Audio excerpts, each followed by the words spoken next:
Is that you? Walking into the forest is always a weird feeling. For some reason, it feels like you shouldn't be there. The animals are scary. The sounds you hear are scary. Really, everything is scary. But what we did not expect to be scary was ourselves. My friend group is full of believers in the paranormal. It's safe to say we're all fascinated by it. Just the idea of entities being here but not being able to see them is crazy. So when we heard about a forest that hosted many entities, we knew we had to go investigate all of the rumors. We didn't know what we were looking for, specifically, but we knew what the plan was. We were going to this forest, and we are going to camp for one night and record whatever we see in our journals and try to get it on camera. So let's talk about the group. My name is Marcus. I would definitely say I'm the most well-mannered and good decision-maker in the group. While Kyle, even though he is my best friend, is a troublemaker and a prankster, he definitely keeps the group on their toes. Then there's Brandon. Brandon is quiet, but he is definitely the smarts of the group. He is a great problem solver and knows right from wrong like no other. Carson is kind of all of us put into one. He is pretty smart and definitely a jokester, but his loudness can definitely get us into trouble. Then, finally, there's Lewis. Lewis is the athlete of the group, and he is definitely the least educated. He will be a problem. Leaving the house to go on a 3.5-hour drive was going to be rough, especially in my nearly broken SUV, but it's all we had, so we had to work with it. On our way there, we definitely saw some odd things. First of all, we were still concerned that we didn't know what we were looking for, but we made sure to keep our eyes open for anything. And that's when we noticed the sheer amount of dead animals just laying on the ground. We ended up leaving the house late, so it was already getting dark. So we had to hurry, but I had to stop to see one of the dead animals up close. When we stopped at the side of the road, and I walked out to see the animals, I noticed it was just skinned almost completely. "How the hell does that happen?" Kyle said to me, in which I replied with a shoulder shrug. "I don't know. Let's just go running out of daylight." Before finishing the rest of the trip, there was a little gas station that we had to stop at to get filled up on gas. The person at the front counter warned us about the dangers of the forest. "The AA animals are gonna eat you boys up." For some reason, it seemed like he was holding something back, but I didn't dig deeper, and I just assured him we can hold our own, and we will be all right. Then I saw a map when we were leaving, but decided not to buy it. It seemed like a map of the whole forest, so if we wanted to really explore it, we could get this. But I ran out of time to decide, so we left. After filling up on gas, we headed to the campsite and finished the 45 minutes left of the trip to get there.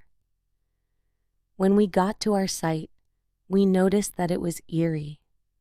It was eerie because of how quiet the woods are. Yes, there's little noises here and there are howls every now and then, but for the most part, it is silent. We ended up taking our filming equipment and walking around making sure to not lose where our campsite is. It was really getting dark out, but Lewis insisted we keep going, even though I hesitated. When Kyle ran off like a dumbass, "Kyle, stop, what are you doing?"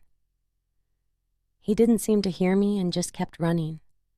So as good friends, all of us ran after him. We ended up stopping after seeing Kyle on his knees, seemingly crying in pain. So I walked up to ask what was going on. Kyle jumped up and scared all of us half to death.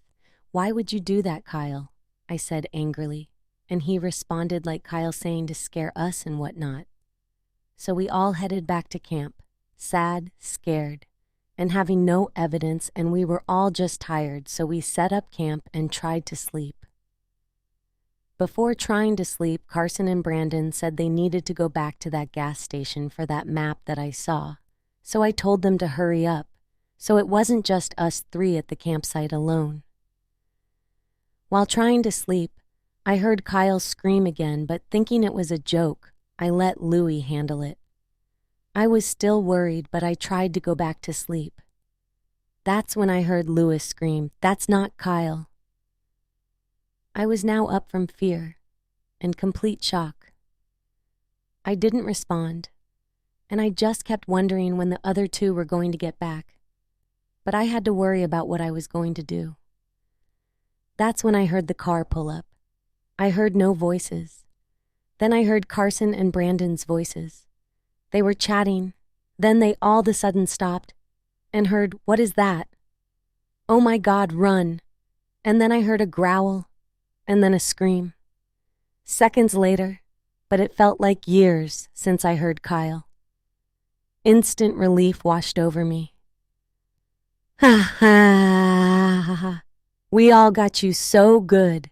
"Why are you doing this, Kyle? I'm really scared, please stop," I responded with a shaky voice.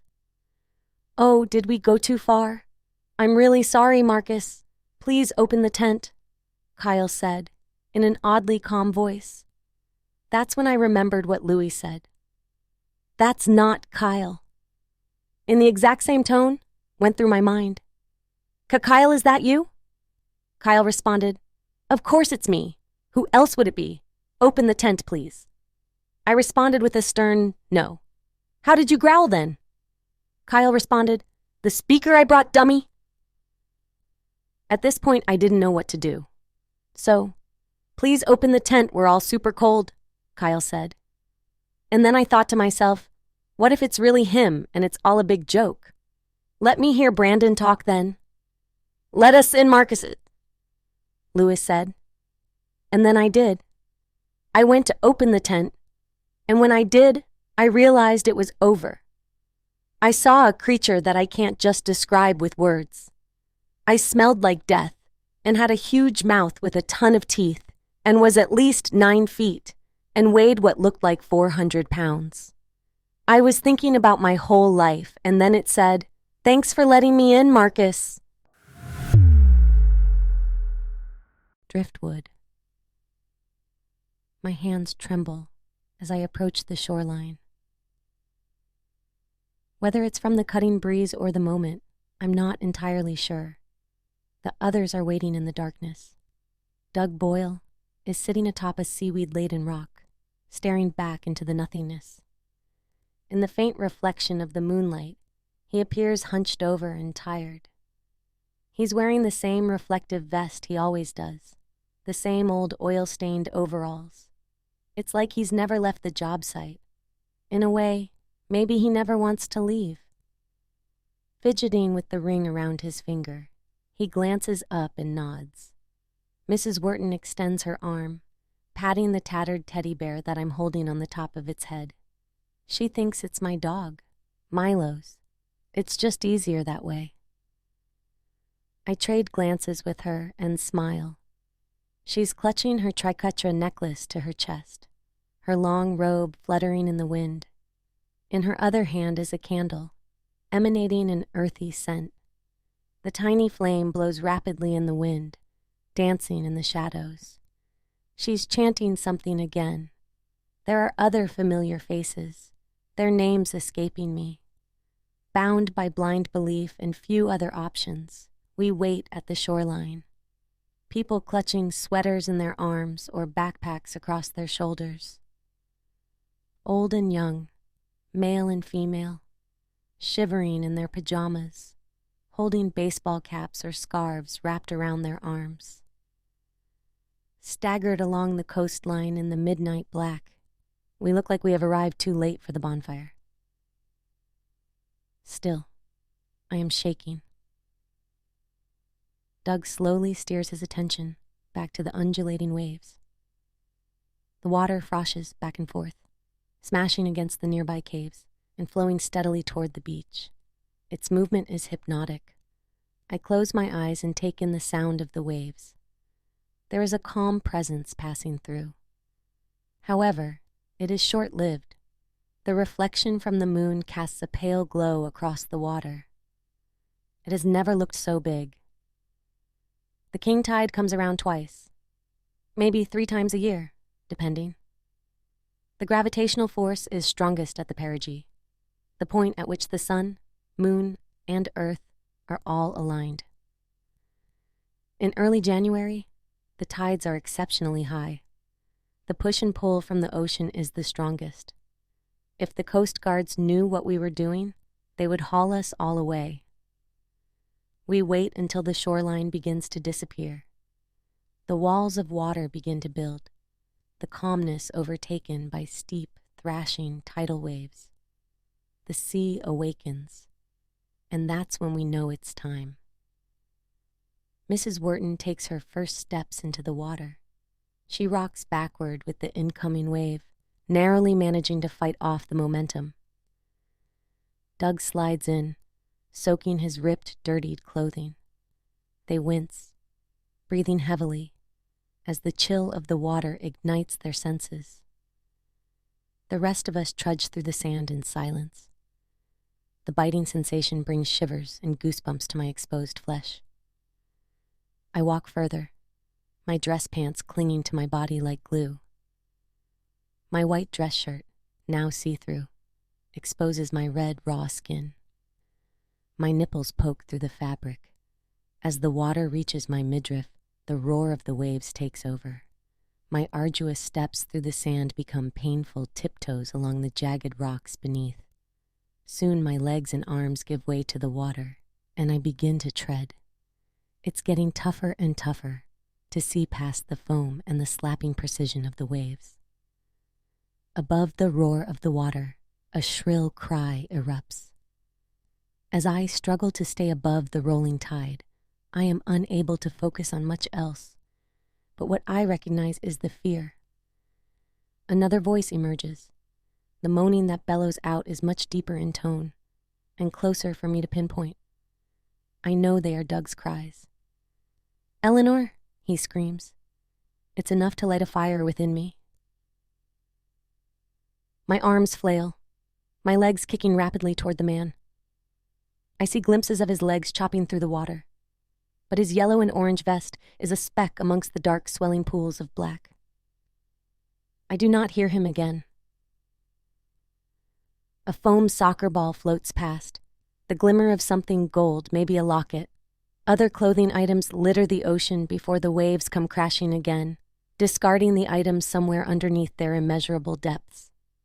More screams follow screeches that slash through the night in all directions. I become disorientated by the waves that toss me backward. I'm being swallowed up by the tide. I can feel that sick sense of regret, along with a burning sensation in my lungs. As I'm gasping for air, I see something else floating up ahead. Mrs. Wharton is riding the apex of a Goliath wave, her figure largely lost amongst the bubbles. She appears and disappears, sometimes face down into the sea, her silky gray hair fanned out across the water. Other times she is face up with a wild stare. She is too far for me to even attempt to save. A surge of panic floods my system. Around me, other bodies are being cast aside, thrown by the merciless tide. Their frantic chopping motions do nothing. I have to squint to make out the sliver of beach behind me.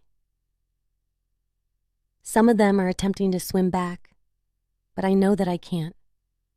Not after what Doug has screamed. When I think I'm close, I take a deep breath and dive under. The pressure squeezes my eardrums, popping as I dive deeper. The din of rushing water and bubbles fills my earways. In a normal instance, there would have been complete and utter darkness. But in this moment of space and time, a celestial power has intervened. They emanate a soft glow, an aura of gray light surrounding their bodies. They are floating upwards, unperturbed by the roaring waves above. My eyes dart from face to face. There are few distinguishing features beyond the valleys of wrinkles and pruny skin, waterlogged and bloated beyond all recognition. My heart pounds as they rise closer, their eyes cloudy, if not entirely gone. From the strain in my guts and lungs, I know I don't have much more left. A few more seconds, a few more panicked stares. My heart sinks in my chest when I realize she's not here. There is a ripple of sparkling hair, skirting around in a circular motion, a silky twirl that surrounds Doug Boyle. The skin on her face is barely hanging on. His arms wrap around the woman as they spin, interlocked in an intimate embrace. Bubbles rise from his wide grin. I note the faces of the others who have made it. Some shine bright with elation, brighter than I've ever witnessed at the beach. They rise together, hand in hand, floating up to the surface for air. Other faces are riddled with pure terror as they are dragged deeper into the unknown, their trail of bubbles slowly disappearing. That was always the risk. I can't ignore the pressure against my diaphragm any longer. My air is almost out. It pains me deeply to be this close, but I have to go. Just as I kick away, one of them spots me. She propels forward, stretching one of her shriveled arms toward my leg. The gash feels both hot and cold at the same time. She continues to dig her nails into my flesh, the stinging intensifying. I kick, momentarily writhing away, but another catches the commotion, turns and grasps my cold face. Blood pours out of my wounds in a dark, murky cloud. Their grip, their pull, is far too strong for me to break. I can feel myself sinking, lower and lower, despite my last-ditch attempt to wrestle free. I have emptied what little energy I had left. Fireworks of bright light begin to spark in and out of my vision. My lungs feel as if they have been scorched. Before I begin to black out, a faint clicking noise travels in our direction. The woman's gaping mouth snaps shut. Her gnashed, barnacled teeth disappear. It is enough of a distraction for me to break loose, wriggling away into the open water. One quick glance back, and it's as if they are frozen, gazing back in the direction of the sound. I break the surface, desperately gasping for air. There is little relief as a wall of water pounds me back under. I see faint streaks of gray light, like beacons in the night, floating back in the direction of the shore. I somehow battle the utter exhaustion and excruciating tide toward calmer water. An orange glow begins to paint the skyline, illuminating the rows of vacation homes amongst the haze. I collapse at the edge of the beach in tears. Digging my face into the sand, my hands rubbing against the crunched shells and slimy seaweed. I cannot believe I am alive.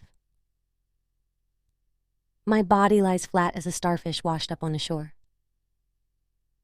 When I recover, I notice footsteps in front of me. Doug Boyle is talking to himself, heading down the stone path to the car park. His smile is still beaming. I almost get up and follow, but in the layer of mist that sits atop the water, I notice a young figure. She's cradling her teddy, drenched and barely visible. The waves run through her. She's rocking it gently, back and forth, holding it just like they found her. Her face, her innocent limbs, all still intact. The damage erased, as if the barrier was never there, and the accident never happened. I sit, waiting for her to approach, but she stays standing in the distance until the mist disappears. It carries her away with it. I never get to say goodbye, or I'm sorry.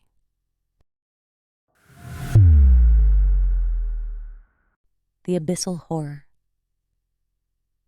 In the dark depths of the ocean, where sunlight dare not penetrate, and the waters hold secrets older than time itself, there lurked a creature of unimaginable horror, the headless maiden of the abyss.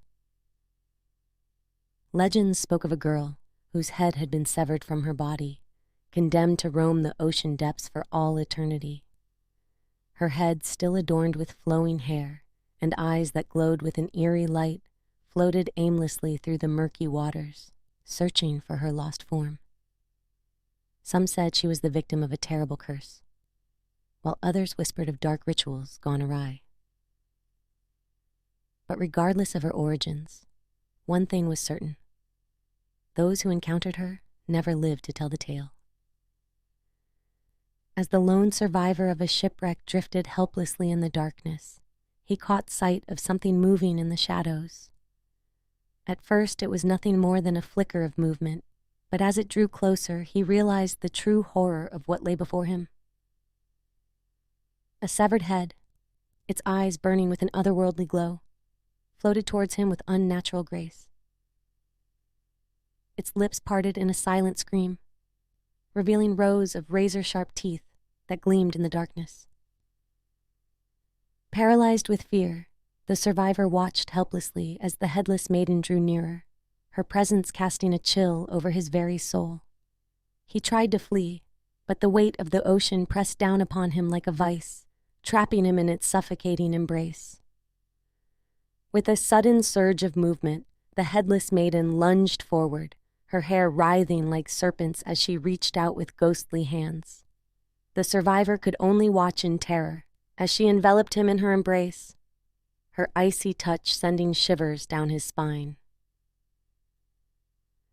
As darkness closed in around him, the survivor's screams were swallowed by the depths, lost to the void forever. And as the headless maiden disappeared into the darkness once more, her laughter echoed through the ocean, a chilling reminder of the horrors that lurked beneath the waves. For those who dared to venture into the depths, the legend of the headless maiden served as a cautionary tale, a reminder that in the darkest corners of the ocean, unspeakable horrors awaited those who dared to tread where no mortal should roam.